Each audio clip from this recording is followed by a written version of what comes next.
And you can watch good things. We're on your computer or your mobile device. Just head on over to supertalktv.com. You'll see I'm not alone in the studio today. I'm excited to share with you a Vicksburg veteran who is growing locally sourced sauce with his Southern Siege Sauce Company. Lots of the words. See, Al, I already got you started. You were worried about messing up, and here I am from the beginning. But joining us is Marine veteran Al Winschel. Welcome, Al. Oh, thank you, ma'am. I appreciate it. I love this. I love so much about this because you were not a gardener prior to being in the military, correct? Correct. So when did you go into service? I went in 2004. Into the Marines, and you Yes, served through Afghanistan, and so you came home, and you were trying to find something for relaxation and stress post-military. So how did you get into gardening? Well, after I got back from Afghanistan, I was wounded in 2010. I was kind of looking for something around the house to do for stress reduction and such. And so I started gardening, just to kind of provide my own vegetables and such. Yeah, like a traditional kind of southern garden. Did you have like the cucumbers and the tomatoes and all of that? Okra, tomatoes, you name it. I had all sorts of things at the time. So you got started out of nowhere. I mean, was it like a big garden, little garden? Did you do the plotted buckets? How'd you do it? Well, I started off with buckets. It initially was a small garden. It's kind of taken over the whole backyard at this point, and we actually have ideas on expansion for it. So it started off with a variety. I ended up getting some peppers from my aunt and decided to try to do something with them and started making hot sauce. So when we talk about peppers and then you think about southern gardening, here I am thinking about green peppers, variety of different peppers. So what kind of peppers did your aunt give you that you said, Al, like this could be something? Well, it was actually cayenne peppers at first. She went straight for the good stuff, huh? Oh, yeah. Yeah, it's definitely good stuff. So how did you first start eating them before you decided to make them into a sauce? Was it, or from the get-go, did you get your first, batch of cayenne peppers and say, this needs to be made into a sauce?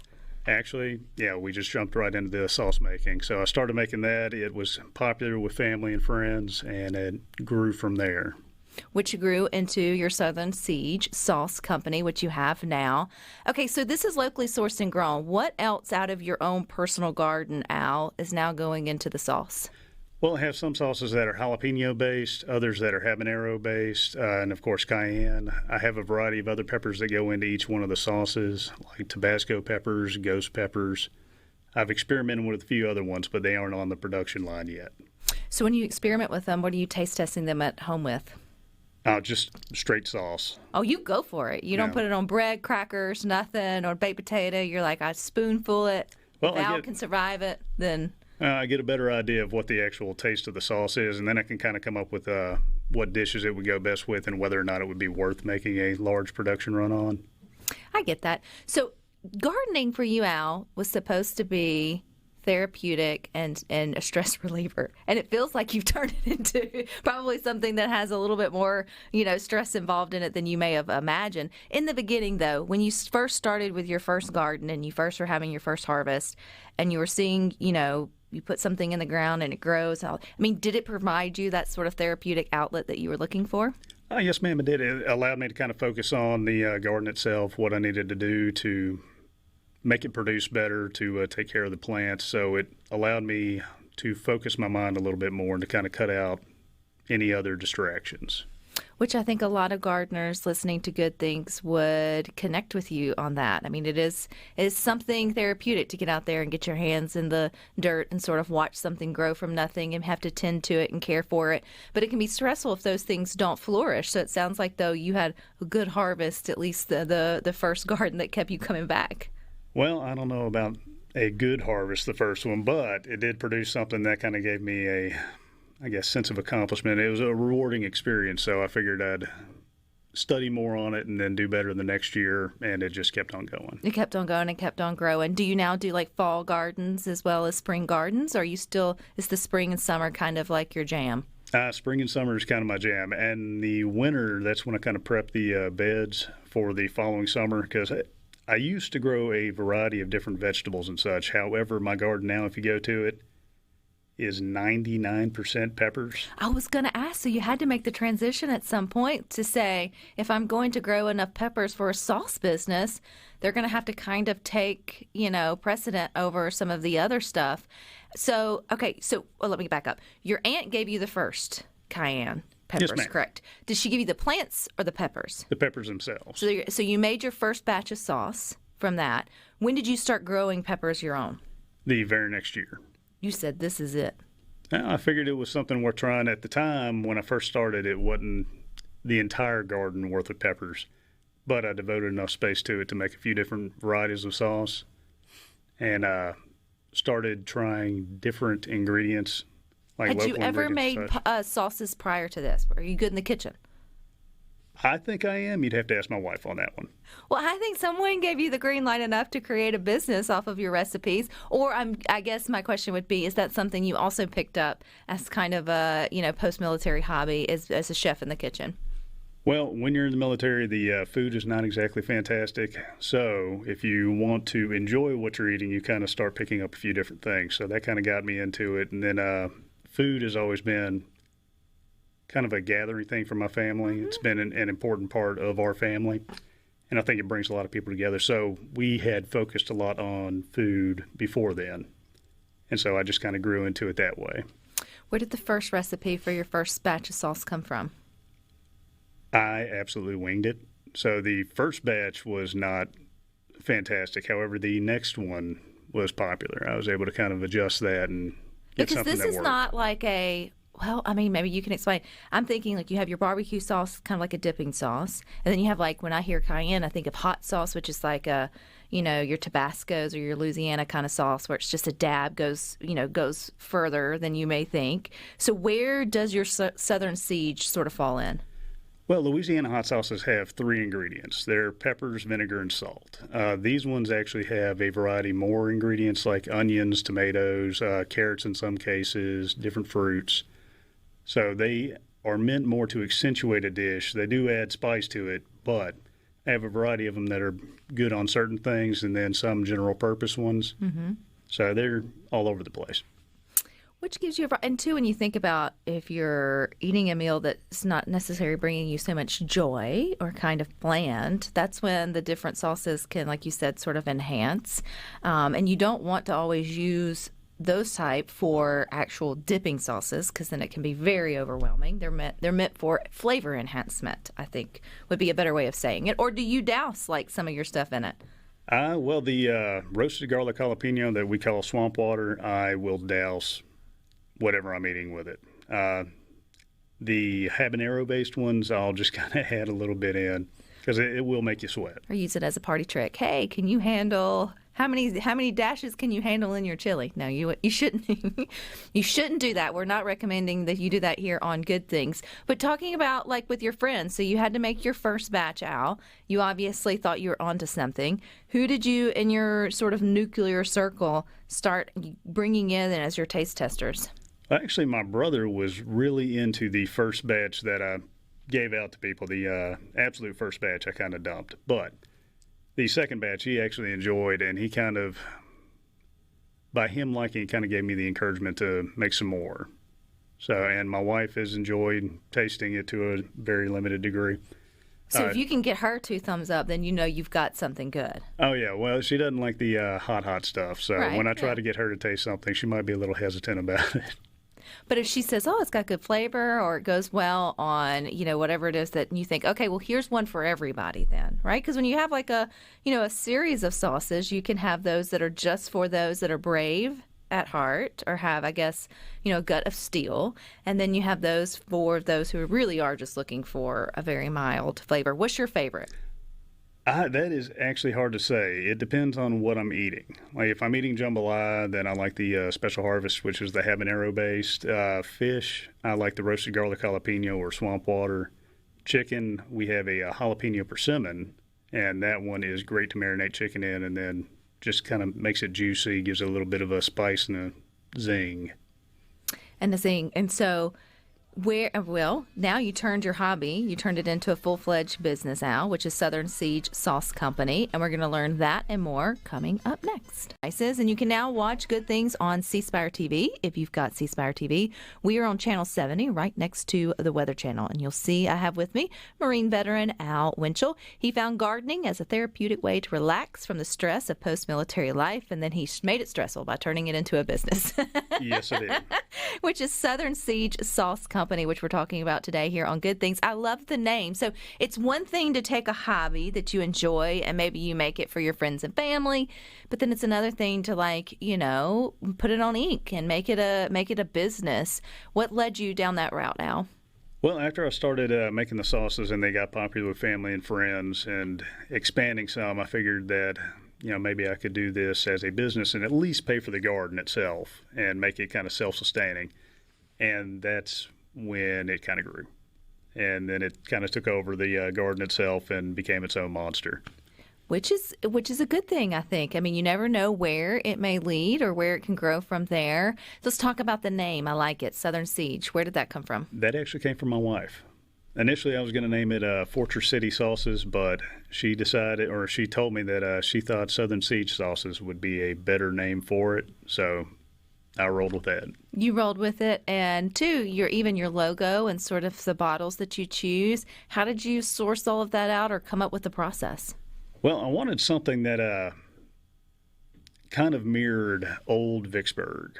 I've always liked Victorian style art, the flourishes and stuff like that. So I wanted something that kind of mirrored that, but also kind of drew or connected the sauce with the history of Vicksburg.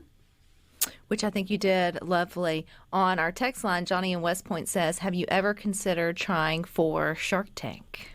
I have, and that might be something that we do a little down the road, but we definitely want to get some more things in place first, like our equipment, expanding our garden so that we have a larger production capacity, and I think that'd make it a better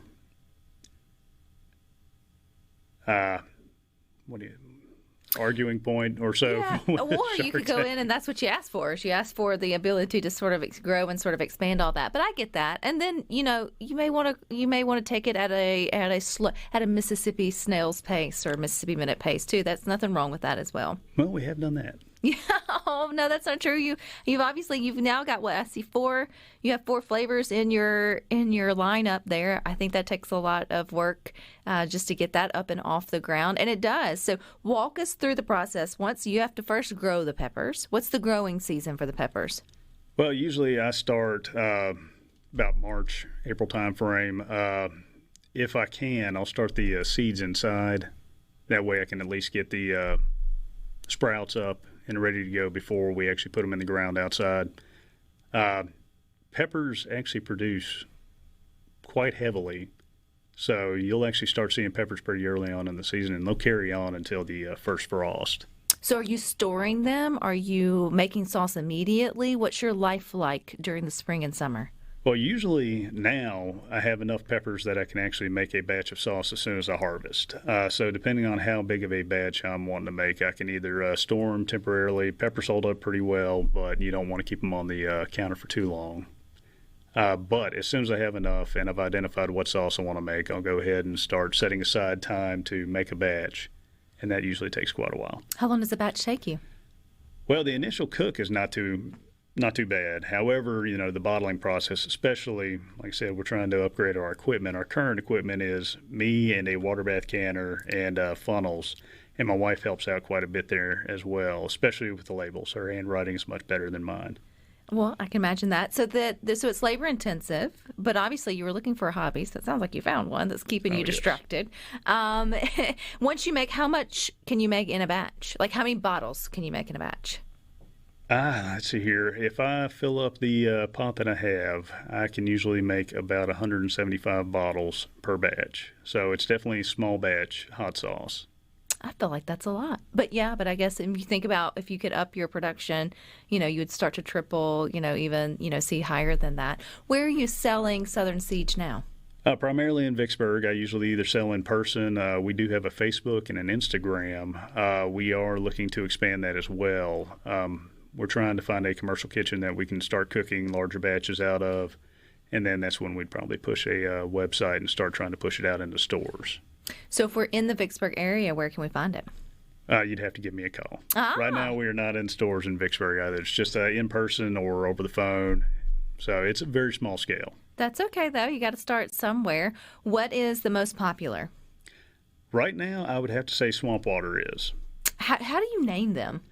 Well, Swamp Water had the color of Swamp Water. It's not the most appetizing color, however. It's roasted garlic jalapeno. It's very strong garlic taste. Very good, though, not overpowering. And so I just kind of rolled with that one. At first, my wife disagreed with that one. However, I managed to convince her on it. What's something memorable, right? You're like, oh, bring me so. the swamp water. Let me put it on whatever you're eating. Larry and Jackson says, I like hot sauce on almost everything that I eat. What would be the most unexpected thing you would recommend putting your Southern Siege on?